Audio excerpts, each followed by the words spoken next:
Hi, my name is Mr. John Ray Yanela Ayanco from Mauban, Quezon, and I am here to tackle about issues on communication policy at the national level. The Philippine Department of Education or DepEd plays a pivotal role in shaping national communication policies that address educational access, technology use, and stakeholders' relationships. Key policies include the integration of blended and digital learning to enhance education, especially in underserved areas. The development of alternative learning system or ALS for disaster preparedness and inclusion of home economics and life skills in the curriculum to promote holistic education. Additionally, Department of Education advocates for decentralized communication and localized policies to empower communities and schools. While these initiatives aims to improve access and inclusivity, challenges such as unequal access to technology, limited resources, and coordination issues at the local level hinder their full implementation. The first one is the digital divide and access to technology. So unequal access to the internet and devices creates disparities, particularly in rural areas, limiting opportunities for online learning. So DepEd can expand internet infrastructure in underserved areas, provide subsidies for devices and internet access, and use offline resources like printed materials and radio broadcast where connectivity is limited. Public-private partnership can further support these efforts.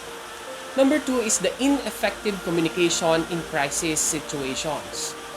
Slow or ineffective communication during crisis, especially in remote areas, disrupts educational continuity.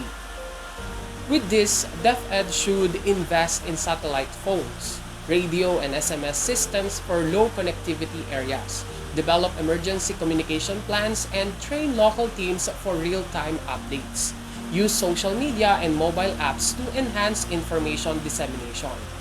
Next is the challenge in localized and contextualized policies. Lack of coordination and local capacity leads to poor implementation of policies that address community-specific needs. With this, DepEd should train local education officials, improve coordination between national and local levels, allocate resources based on regional needs, and establish systems to monitor and adjust localized policies. The next one is the inadequate training and support for educators.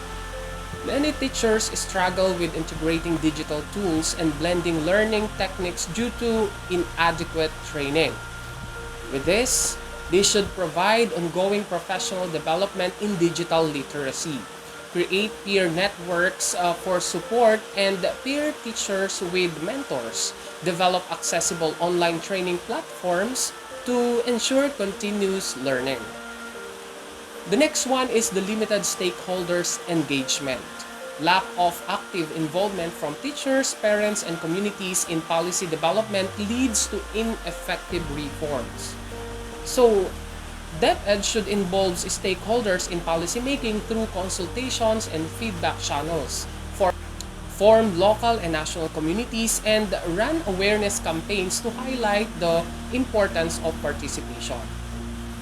In conclusion, while the Department of Education or DepEd has made significant strides in improving educational access and communication, the challenges outlined above remain barriers to effective implementation.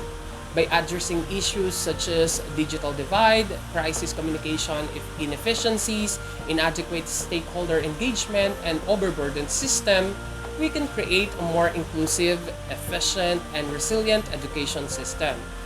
Through expanded infrastructure, better coordination, continuous professional development, and active participation from all stakeholders, DepEd can ensure that communication policies are not only effective but also equitable, empowering every learner to succeed.